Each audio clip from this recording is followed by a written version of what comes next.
I have the pleasure of being on Zoom with my partners Jean Charest and Shevaun McGrath. Hey guys, how you doing?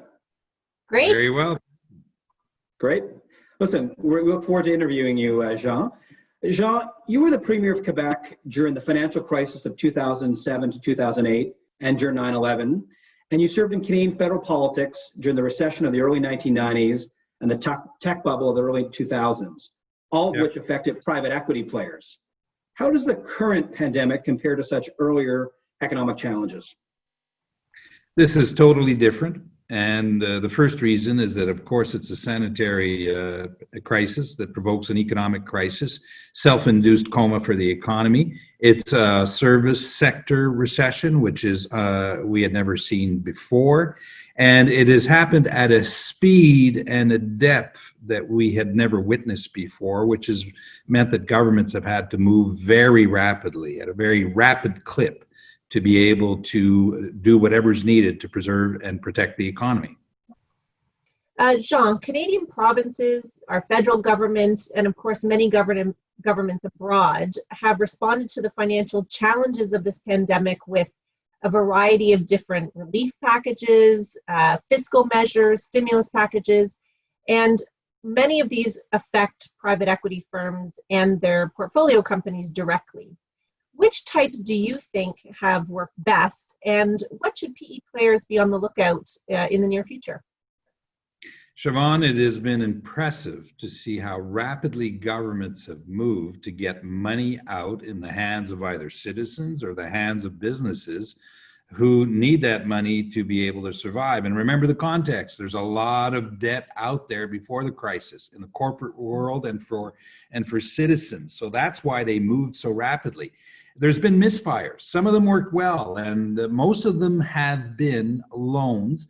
And for small businesses, there's a question mark of whether that really works for them. And so you can expect more coming. The European Union only a few days ago announced a huge package of 750 billion euros, and 2/3 of that was in direct subsidies to business. So in the case of private equity firms and the businesses they're looking at, they need to look at the balance sheet of whether they're highly leveraged, these companies, to start with. And if they are, well, then it's going to be a complicated proposition for them to go forward. How can they manage the debt? What's the ratio of debt versus equity? Those are the precise questions they need to look at. But there's a bigger political question. Remember, if you take government money, you'll be accountable for it. One day, someone will knock on your door and ask you, where'd the money go? Share buybacks, dividends, compensation. These will all be the issues that companies will have to answer for if they took government money.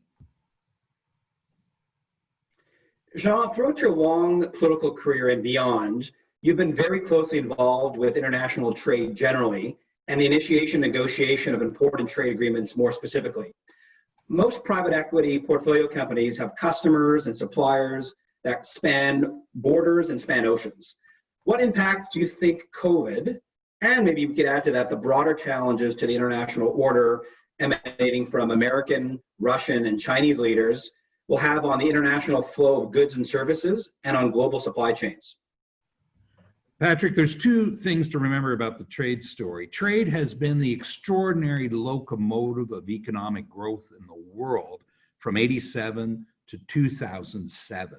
And it was, the growth in trade was much higher than the growth in world GDP. And by the way, the trade story was 3/4 of it was supply chains. So this is very relevant to what we're doing and happening today. Now, in the last 5 years, that trend broke. Why? Because of trade wars, protectionism. China and the United States are at the center of this story. And what comes with the trade backup is also a less foreign direct investment. So expect more protectionism, and do expect, the countries have announced it, much more review of foreign direct investment. Australia, Germany, France, European Union, even Canada have all said we are going to tighten up foreign direct investment. We are going to review it. We will want to protect strategic industries, and that'll be very arbitrary on who they want to protect. What are they scared of? It's pretty simple. They do not want to see domestic companies bought up for a very low valuation by interests that are not aligned. One word about the future. This may be an opportunity for PE firms who have a strong branding, who go into the marketplace, are well received, including Canadian pension funds. So not all bad, but still the trend is going to be very worrisome, at least in the short term. Right.